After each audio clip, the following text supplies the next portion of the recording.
The morning Andrea Douglas was sold, the sky over Bristow was the color of a bruise.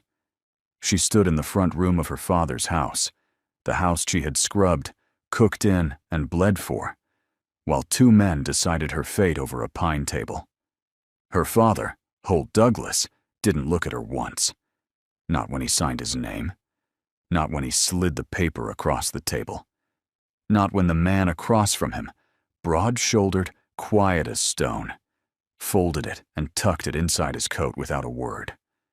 Her stepmother, Clara, stood by the window with her arms crossed, watching like a woman who had already moved on. The debt was $400. $400, and Andrea's entire life fit inside it like a coin in a jar.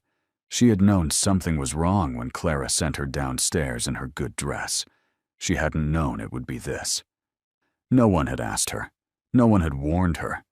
She was 22 years old, and she had just been handed to a stranger the way you hand someone a tool you no longer need. The stranger's name was James Christopher. He hadn't smiled, hadn't gloated.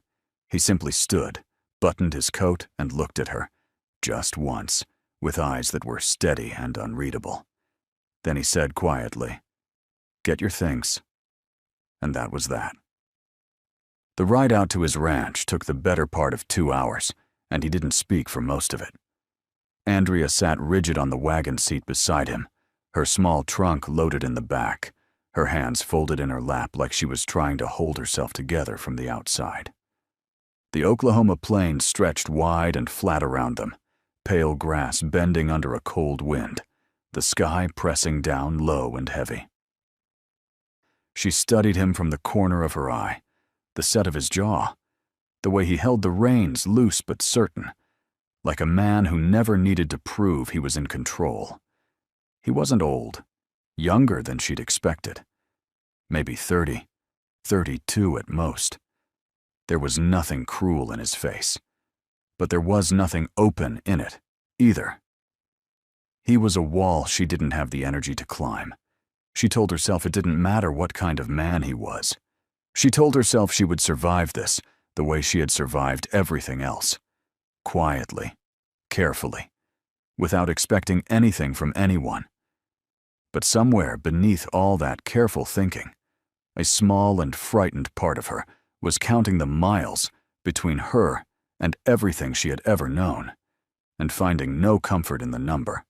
Before we go further, if this story is already pulling at something in you, don't just watch it. Hit that like button, subscribe if you're new, and drop a comment telling me where you're watching from. I read every single one. Now, let's get back to Andrea, because what James Christopher does when they arrive at that ranch, she will never see it coming. She had expected a cage. What she got was worse, something she didn't have a word for. The ranch was solid and still, sitting low against the Oklahoma flatlands, like a man who had nothing to prove.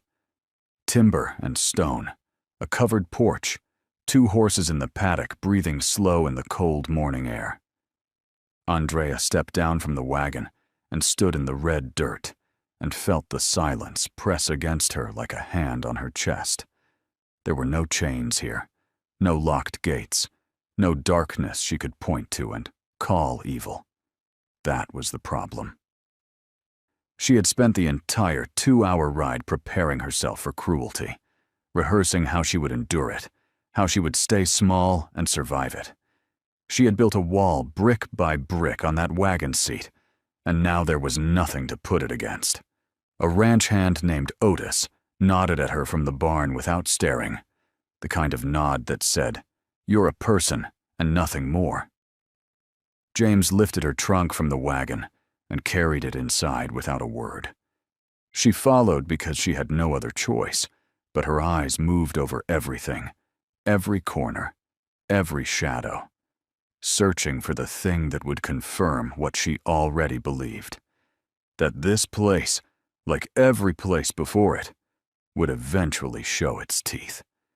He showed her the room at the end of the hall, small, clean, a window facing east, a wool blanket at the foot of the bed, a wash basin on the stand, Ordinary. Almost. Too ordinary. Then she saw the book on the nightstand, and her feet stopped moving. She didn't know why at first. She crossed the room slowly and picked it up, turned it over in her hands. The cover was worn at the corners, the spine cracked like it had been held many times. And then it hit her. A feeling more than a memory, vague and disorienting, like hearing a song you can't place but somehow already know. She had mentioned this book once, years ago, to someone she couldn't fully remember, in a conversation that had dissolved the way most ordinary moments do. She stood very still. How is this here? Not a question she asked out loud. A cold, quiet thing that moved through her and settled at the base of her spine. She set it down carefully. Like it might mean something she wasn't ready for. That was when James appeared in the doorway and set a small iron key on the wash basin without ceremony. "Lock's on your door," he said. "Koo's yours. Nobody comes in without your word." He was gone before she could speak. Andrea stood alone in that room, the key on the basin, the book on the nightstand, and a feeling she could not shake, that this man knew something about her that she had never told him. She didn't sleep well. She hadn't expected to. The wind came in hard off the plains that night, rattling the window glass and pressing against the walls of the house like something trying to get in. Andrea lay on her back in the dark, the wool blanket pulled to her chin, listening. The house settled and creaked around her, the way old timber does in cold weather. Sounds she told herself were normal. Sounds, she told herself, meant nothing. But her mind wouldn't quiet. It kept returning to the book. She had turned the lamp back on twice just to look at it sitting there on the nightstand, its worn cover catching the light, saying nothing and meaning too much. She had tried to logic her way out of the feeling. Maybe it was a coincidence. Maybe it was a common book, widely read, the kind any household might have. Maybe she was looking for shadows in a room that had none. But the feeling wouldn't leave. It sat in her chest like a stone, small and dense and impossible to ignore. By the time gray light began to show at the window, she had slept maybe 2 hours. She rose, washed her face in the cold basin water, dressed, and made a decision. She would not ask him about it. Not yet. Asking meant acknowledging that it mattered. And acknowledging that it mattered meant she was already losing the distance she needed to survive this place. She found James at the kitchen table before sunrise, a cup of coffee in his hand, and a map spread open in front of him. He looked up when she entered but didn't seem surprised. He nodded once toward the stove where a second cup sat waiting, already poured. She almost didn't take it. She stood in the doorway for a moment, measuring the gesture. Was it control dressed as kindness, or was it simply kindness? She couldn't tell. That was the thing about James Christopher that unsettled her most. With her father, cruelty had always been legible. She could read it in the set of his shoulders, in the way the air changed when he entered a room. With James, there was nothing to read. He was still water, and she didn't know how deep it ran. She took the coffee. She sat across the table from him, not beside him, and wrapped both hands around the cup. They sat in silence for a long moment. Not hostile silence, not comfortable silence, but something in between. Something unnamed. Then he folded the map, pushed back his chair, and said, "I'll show you the land today. You should know where you are." It wasn't a question, but it wasn't a command either. It landed somewhere in the middle, like most things he said. She nodded once, and outside, the cold Oklahoma morning waited. The land was bigger than she had imagined, and he knew every inch of it. James walked ahead of her along the fence line, his boots moving over the frost-hardened ground with the ease of a man who had crossed this same earth 1,000 times. Andrea followed, her coat pulled tight, her breath coming out in small white clouds. He didn't talk much as they walked, just pointed things out with a quiet economy of words.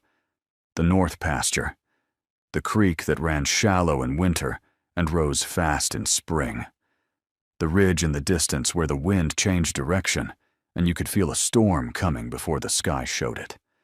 She listened without responding much, storing everything away the way she had learned to store things. Carefully, privately, where no one could take it from her. But then he stopped at the fence line where one of his horses stood waiting, a dark bay mare with a white mark on her nose, and he did something she didn't expect. He turned to Andrea and held out the rope, not to hand it to her, to show her. "She won't spook if you move slow," he said. "Let her come to you. Don't reach." Andrea looked at the rope, then at the horse, then at him. He wasn't testing her. He wasn't performing patience.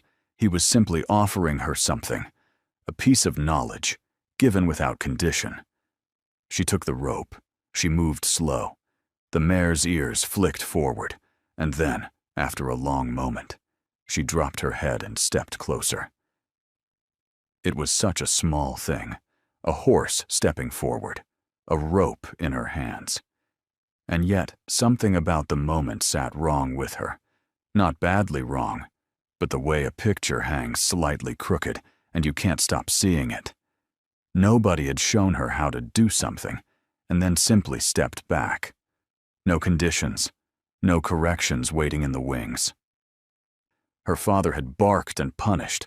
Clara had sighed and taken over. She didn't know what to make of a man who handed her a rope and then got out of the way. She didn't trust it. She wanted to, and that wanting was exactly what frightened her. The mare breathed warm against her palm, and Andrea kept her eyes on the animal, because looking at James felt like too much right now. She was already carrying the book, already carrying the coffee poured before she'd asked, already carrying the key on the basin, and the way he'd said, "Nobody comes in without your word," like it was the most ordinary thing in the world to say to a woman who had just been sold. Each thing on its own meant nothing. She knew that. She told herself that. But they were adding up in a way she couldn't stop, and she didn't know yet what they were adding up to. She handed the rope back without a word. He took it without pushing for one, and they walked back to the house in silence, the cold wind at their backs, the question she wasn't ready to ask, sitting quietly between them like a third person neither of them had introduced. The letter arrived on a Thursday.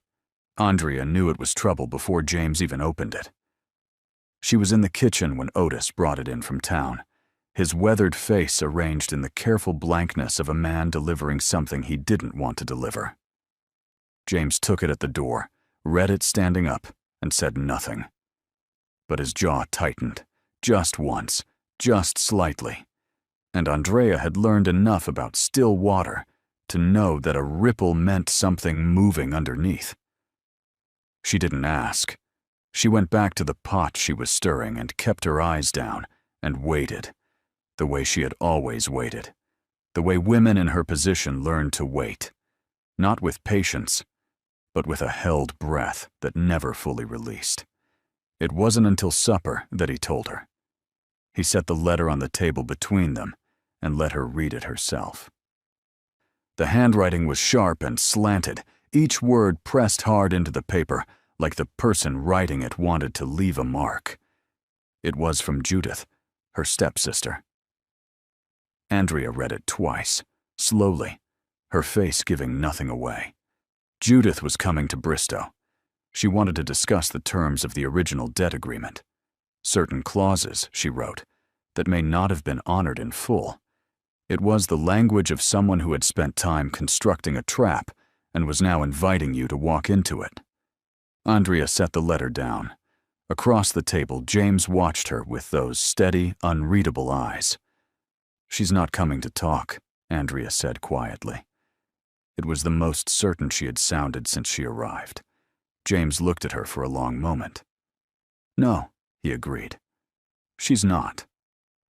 The days that followed had a different quality to them. a tightness in the air, like the stillness before a storm rolls in off the plains. Andrea found herself moving through the ranch with a new awareness, watching the road from the east window in the mornings, listening for the sound of a wagon she didn't want to hear. She had known Judith her whole life and had never once made the mistake of underestimating her. Judith was her father's favorite, had always been, would always be, and she had grown into a woman who wore that favoritism like a blade kept just out of sight. She smiled wide and spoke soft, and maneuvered around people the way water moves around rock, finding every crack, applying pressure until something gave. Andrea had spent years giving. She had learned to give before Judith even asked, just to avoid the cost of resistance. But this was different. This wasn't her father's house, and for reasons she hadn't fully examined yet, she found herself not wanting to give an inch of this place to anyone who came looking to take it. That surprised her. She stood at the east window on the third morning and watched the empty road, and felt something she hadn't felt in longer than she could remember. Not hope, exactly. Something quieter than that. Something that felt like it might be worth protecting. Judith Douglas arrived on a Friday afternoon, and she arrived like she always did, like she was doing someone a favor just by showing up. The wagon came up the road from town with the kind of unhurried confidence that belonged to people who had never once been told no and believed they never would be.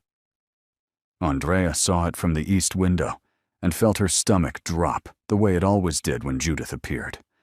That old, familiar tightening, the instinct to make herself smaller, to preemptively give ground before the first word was even spoken. She didn't move from the window until the wagon stopped. Judith stepped down in a green dress that was too fine for Bristow and too calculated to be accidental, her dark hair pinned perfectly, her smile already in place before she'd even looked up at the house. She had brought no lawyer today, just herself and a carpet bag, and that smile, which Andrea knew better than to trust. James appeared in the doorway behind her. Andrea turned and found him already watching the wagon, his coffee cup still in his hand, his face arranged in that familiar stillness.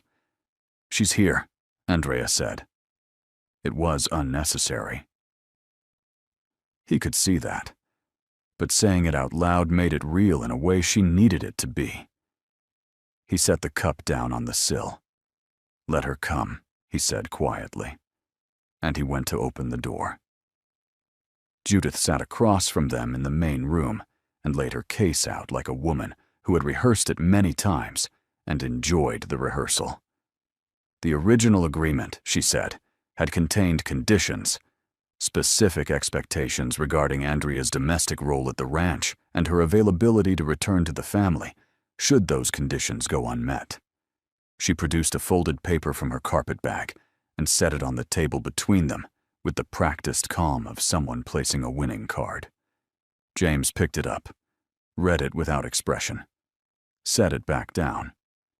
"This isn't what was signed," he said. Judith's smile didn't waver. She said there may have been oversights on both sides, that she was simply here to ensure fairness for everyone involved. Andrea sat very still and said nothing because she recognized what was happening. This wasn't a legal dispute. This was Judith doing what Judith had always done, finding the crack in the wall and pressing until something gave. But James didn't give. He folded the paper and slid it back across the table and told Judith, in the same quiet voice he used for everything, that Andrea was not returning anywhere, that the agreement was sound, and that this conversation was finished. Judith's smile finally faltered, just slightly, just at the edges. She rose, collected her carpet bag, and looked at Andrea for the first time directly. "He hasn't told you why he really wanted you, has he?" she said softly. It wasn't a question. She left before Andrea could answer. The door closed behind her, and the silence that followed was the loudest thing Andrea had heard in weeks. Judith's words didn't scream. They whispered, and whispers were harder to silence. Andrea lay awake that night, turning them over and over, like a stone in her palm. He hasn't told you why he really wanted you. She had dismissed it in the moment, told herself it was Judith, doing what Judith always did, poisoning wells on her way out the door. But the night had a way of giving small things room to grow, and by the time the wind picked up outside and the lamp threw long shadows across the ceiling, the doubt had already taken root. She thought about the book, the coffee, the key, the way he stepped back when she held the rope, like he already knew what she needed before she did. She had been telling herself those things were kindness, but what if they were something else? What if they were the careful, patient moves of a man who had decided what he wanted and was simply willing to wait for it? She had been sold once already by people who smiled and said it was for her own good. She knew how that story went. She knew how men framed their wanting in the language of protection, how they built you a comfortable room and called it care, and never once mentioned the walls. By morning, she had convinced herself of nothing certain, but she had unconvinced herself of the fragile peace she had been building, and that was enough to change everything. She was different at breakfast, and he noticed. She could tell by the way he didn't mention it. That careful, deliberate way he had of giving her space that she now couldn't decide was respectful or strategic. She answered his questions in short sentences, kept her eyes on her plate. When he asked if she wanted to check on the mare after eating, she said no, quietly, and he nodded and let it go. The morning passed with a cold distance between them that hadn't been there the day before. Then, just before noon, a section of the north fence came down in a wind gust. 3 posts pulled clean from the frozen ground, the wire coiled and dangerous, one of the horses already moving nervously toward the gap. There was no time for distance. James was already moving, and Andrea followed without thinking, because that was what the situation demanded, not because she had decided anything. They worked side by side in the biting cold for the better part of an hour, resetting posts, pulling wire, their hands raw and their breath ragged. He didn't try to talk, didn't try to use the moment. He just worked, steady and sure, and when the last post was set, he handed her a strip of cloth to wrap her cold, burned hand without making a production of it. She took it. Their eyes met briefly over the wire. She looked away first. Nothing was resolved. Nothing was said. But something in the tight machinery of her doubt had shifted, just slightly, just enough, and she hated that it had. He told her on a quiet Sunday evening, when the light outside had gone gold and the ranch had settled into its end-of-day stillness. She was sitting on the porch with the book in her lap, not reading it, just holding it. The way she had taken to doing when her thoughts got too loud for the inside of the house. She had picked it up without thinking, the way you reach for something familiar, and then caught herself doing it, and almost put it back. But she didn't. She sat with it in the cooling air and watched the last of the sun pull itself below the ridge and tried to sort through everything she was carrying. She heard the door behind her, and then James was there, lowering himself into the chair beside her with the slow deliberateness of a man who had something to say and had decided the time had come. He didn't look at her right away. He looked at the ridge the way he always did, like the land was something he was in conversation with. The silence stretched between them, but it wasn't uncomfortable. It was the silence of something about to happen. Then he said, without preamble, without softening it, "I knew you before you came here." Andrea went very still. The book sat heavy in her hands. She didn't speak. He continued, his voice low and even, like a man reading from something he had memorized, not because he'd practiced it, but because he'd lived with it so long it had become part of him. He told her about the market, a Thursday morning, 7 years ago. She had been looking at a display of books at a trader's stall, and he had been passing through Bristow on his way back from buying fence wire. He had stopped because she laughed at something, a quiet laugh, almost to herself, over a passage she'd read standing right there in the street. And it was the kind of laugh that made you want to know what was funny. They had talked for maybe 10 minutes.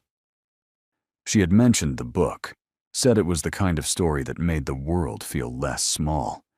He had remembered it word for word. He had found a copy the following week and bought it, not knowing why exactly, only that it felt important to have. He had thought about going back to Bristow. He never did. Life moved the way life does. Seasons, work, the ranch demanding everything he had. And then word reached him, the way word travels in small territories, that Holt Douglas was looking to settle a debt in a way that no father should settle anything. That there was another man involved, older, with a reputation that made James's stomach turn. He had ridden to her father's house the same week. He had made the offer before anyone else could. Andrea sat without moving through all of it, her hands flat against the cover of the book. When he finished, she looked down at it for a long time. Then she opened it to the first page. In the bottom corner, faint but legible, was a date written in pencil. She did the arithmetic quietly in her head. It was the week after the market. She closed the book carefully. When she looked up at him, her eyes were steady, and her voice, when it finally came, was barely above a whisper. "You kept it all this time?" It wasn't a question. He met her eyes and held them. "Yes," he said simply.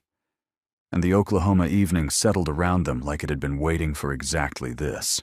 Judith came back on a Monday morning with a lawyer and a look on her face like she had already won. The man she brought was thin and pale with a leather satchel and small eyes that moved around the room pricing everything they landed on. His name was Fitch. He introduced himself with the clipped efficiency of someone who charged by the hour and wanted you to know it. They arrived before breakfast, which Andrea understood was intentional. Judith had always believed in catching people before they were fully assembled. James met them at the door with the same stillness he brought to everything, and led them into the main room without a word.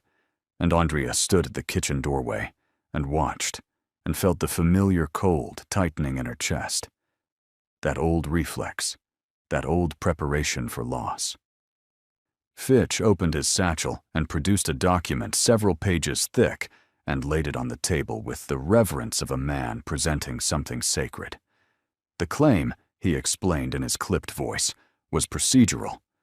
Certain requirements under Oklahoma territorial law regarding debt settlements involving transfer of custodial responsibility had not been properly witnessed or recorded. The original agreement, he said, may be considered void, which would mean Andrea's presence at the ranch was without legal foundation, which would mean she would need to return to her family while the matter was reviewed. He said all of this pleasantly, like he was discussing the weather. Judith sat beside him with her hands folded, and her smile in place, and her eyes on Andrea the entire time, watching for the crack. It didn't come. James reached into the inside pocket of his coat and produced a folded envelope which he set on the table beside Fitch's document, without ceremony. Inside was a letter from a territorial court officer in Guthrie, dated 3 weeks prior, confirming the legal validity of the debt settlement, witnessed and recorded in full accordance with Oklahoma territorial statute. He had anticipated this. He had ridden to Guthrie quietly, without telling her, and he had made sure every document was ironclad before Judith ever stepped foot on his land. Fitch picked up the letter, read it twice, and had no answer for it. The room went very quiet. And then Andrea stepped forward from the kitchen doorway, fully into the room, fully into the moment, and she looked at Judith directly for the first time without flinching. She spoke clearly and without raising her voice. She said that she wasn't a clause in a document or a debt to be renegotiated. She said that she had made her choice, not because she had been told to, not because she had no other option, but because she had found in this place and this man something she had never once been offered by her own blood, the simple dignity of being treated like a person. She said Judith was not welcome here again. Judith's smile finally collapsed entirely. Not dramatically, just gone, like a candle blown out. She rose. Fitch gathered his papers. They left without another word.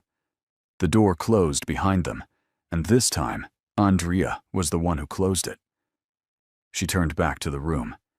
James stood by the table watching her with those steady eyes, and for once, she didn't look away. Spring came to Bristow the way good things always came to Andrea, quietly, without announcement, like it hadn't wanted to make a fuss. The valley below the ranch went green in the space of a week, the frost pulling back from the earth like it was finally done with something. The horses were restless in the good way, moving along the fence line with their ears forward, and Otis had taken to humming while he worked, which he only did when the season had turned, and the world felt manageable again. Andrea moved through the ranch differently now, not carefully, not braced, just moved, the way a person moves through a place that belongs to them. She had stopped waiting for the other shoe to drop sometime in February, though she couldn't have told you the exact day. It had simply ceased, that constant low-level vigilance, that readiness for things to go wrong. In its place was something she had no practiced name for, not happiness exactly, something quieter and more durable than happiness, something that felt like it could hold weight. She thought about her father sometimes, not with longing, but with a kind of clear-eyed sadness for the version of herself that had stood in his front room in her good dress while he signed her away. That woman felt very far from the one standing at the east window, watching the valley go green in the April light. She was glad for the distance. She intended to keep it. She found James at the fence line that evening, the last of the sun pulling long shadows across the grass, his hands easy at his sides, the way they were when he wasn't working, and had simply come outside to be in the air. She walked out to him without rehearsing anything. She had learned that rehearsing things around James was unnecessary, because he never needed her to be prepared. He heard her coming and turned, and she stopped a few feet from him and looked at him in the evening light. This quiet, rugged, deliberate man who had found a book for her 7 years ago and said nothing, who had gotten to her father's door before someone worse could, who had put a lock on her door and handed her a key and never once made her feel like a transaction. She looked at him for a long moment. Then she said, simply and without ceremony, "I think you should marry me, James Christopher." He looked at her. Something moved through his expression, not surprise exactly, but something close to it, something that opened his face in a way she hadn't seen before. Then the corner of his mouth shifted, just slightly, and he said, "I was going to ask you." She shook her head once. "I know," she said. "I wanted to ask first." He looked at her for another long moment, those steady eyes holding hers in the fading Oklahoma light, and then he nodded, slowly, like a man receiving something he had long stopped believing he deserved. "All right then," he said quietly. Behind them, the valley held its breath. Around them, the spring evening settled soft and golden over everything, and Andrea Douglas stood in the middle of it, chosen, choosing, finally and completely her own. And that is the story of Andrea Douglas and James Christopher. Two people brought together by the worst of circumstances and held together by the best of who they were. Andrea came to that ranch with nothing but her name and her dignity, and she left that transaction with something far greater, a man who had chosen her quietly, consistently, and completely, long before she ever knew she was being chosen. James never asked for recognition. He asked for nothing at all.